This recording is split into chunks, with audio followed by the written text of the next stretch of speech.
The lottery. So this is the lottery, chapter 3, so the lottery, 1791. Bitzel Bitzel R was able to recover the wagon a few days later with the help of a group of strong men from Kolki, and his traps saw more action than ever. But sifting through the remains, they didn't find a body. For the next 150 years, the Sheedle would host an annual contest to find Trackham, although a Sheedle proclamation withdrew the reward in 1793 on Menashe's counsel that any ordinary corpse would begin to break apart after 2 years in water. So searching not only would be pointless, but could also result in rather offensive findings, or even worse, multiple rewards.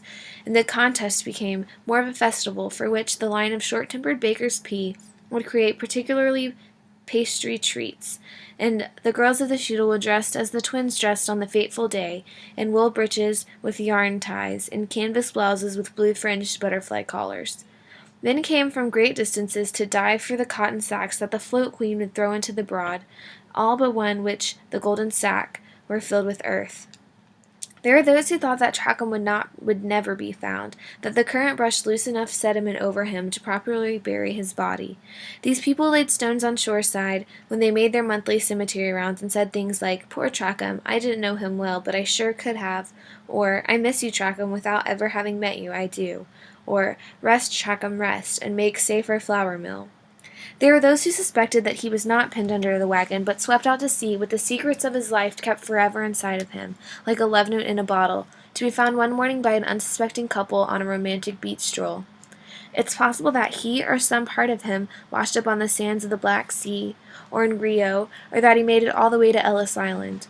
Or perhaps a widow found him and took him in, bought him an easy chair, changed his sweater every morning, shaved his face until the hair stopped growing, took him faithfully to bed with her every night, whispered sweet nothings into what was left of his ear, laughed with him over black coffee, cried with him over yellowing pictures, talked greenly about having kids of her own, began to miss him before she became sick, left him everything in her will, thought of only him as she died, always knew he was a fiction, but believed in him anyway.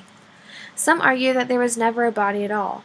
Trackham wanted to be dead without being dead, the con artist. He packed a wagon with all of his possessions, rode it into the nondescript, nameless Sheedle, which was soon to be known across eastern Poland for its yearly festival, Trackham Day, and to carry his name like an orphan baby, except for maps and Mormon census records for which it would go by Sofiorka. Patted his nameless horse in its last pat, and spurred into the undertow. Was he escaping debt, an unfavorable arranged marriage, lies that had caught up with him? Was his death an essential stage in the continuation of his life? Of course there are those appointed to Sofiorka's madness, how he would sit naked in the fountain of the prostrate mermaid, caressing her scaly tuchus like a newborn's fontanelle, caressing his own better half as if there were nothing in the world wrong with beating one's boner wherever, whenever.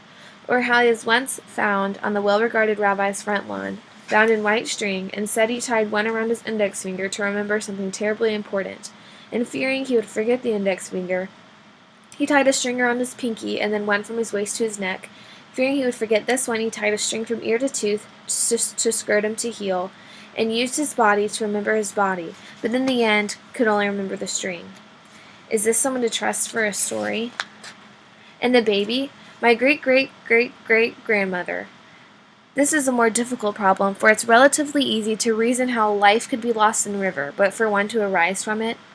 Harry B., the Sheedle's master logician and resident pervert, who had been working for as many years and with as little success as one could imagine on his magnum opus, The Host of Hoist, which he promised contained the tightest of tight logical proofs that God indiscriminatingly loves the indiscriminate lover, put forth a lengthy argument concerning the presence of another on the ill-starred wagon, Trackham's wife. Perhaps, Harry argued, her water broke while the two were munching deviled eggs in a meadow between Sheedles, and perhaps Trackham urged the wagon to dangerous speeds in order to get her to a doctor before the baby squirmed out like a flapping flounder from a fisherman's grip. As the waves of her tidal contractions began to break over her head, Trackham turned to his wife, perhaps put his calloused hand on her soft face, perhaps took his eyes off the riddled road, and perhaps inadvertently steered into the river. Perhaps the wagon flipped, the bodies plunged under its weight, and perhaps, something between her mother's last breath and their father's final attempt to free himself, the baby was born. Perhaps, but not even Harry could explain the absence of an umbilical cord. The whips of artist The clan of artisan smokers in Ravna who smoked so much they smoked even when they were not smoking, and were condemned by Shidal proclamation to a life of rooftops as shingle layers and chimney sweeps, believed that my great-great-great-great-grandmother was Tracham reborn. In his moment of afterwardly judgment, as his softening body was presented before the keeper of those glorious and barbed gates, something went wrong. There was unfinished business. The soul was not ready to transcend, but was sent back, given a chance to right a previous generation's wrong. This, of course, doesn't make any sense, but what does?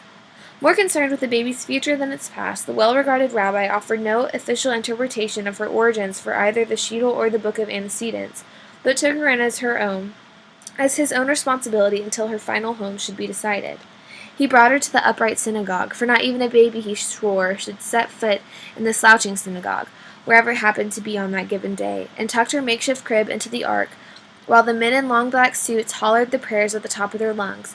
Holy, holy, holy is the Lord of hosts. The whole world is filled with his glory. The goers of the upright synagogue had been screaming for more than 200 years since the venerable rabbi enlightened that we were always drowning, and our prayers are nothing less than pleas for rescue from deep under the spiritual waters. And if our plight is so desperate, he said, always starting his sentence with and, as if what he verbalized was some logical continuation of his innermost thoughts.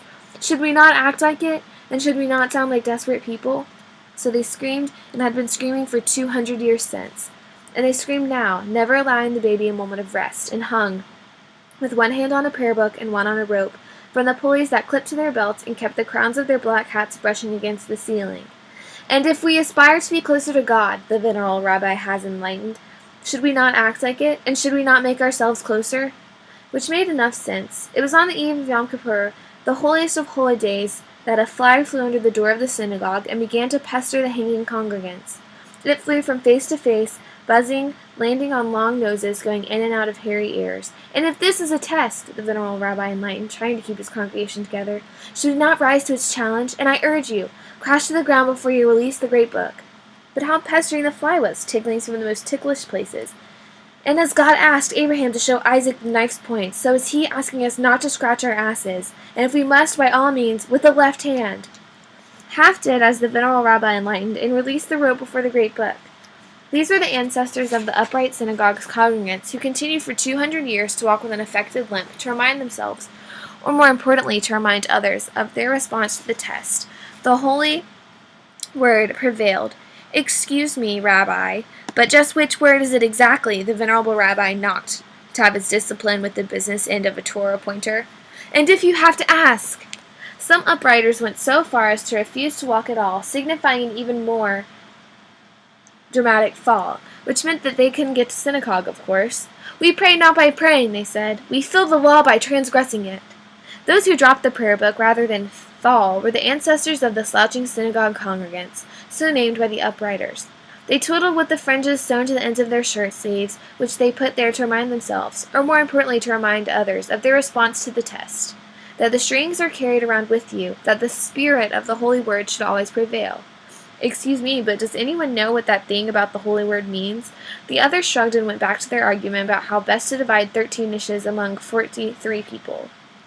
It was the sloucher's customs that changed.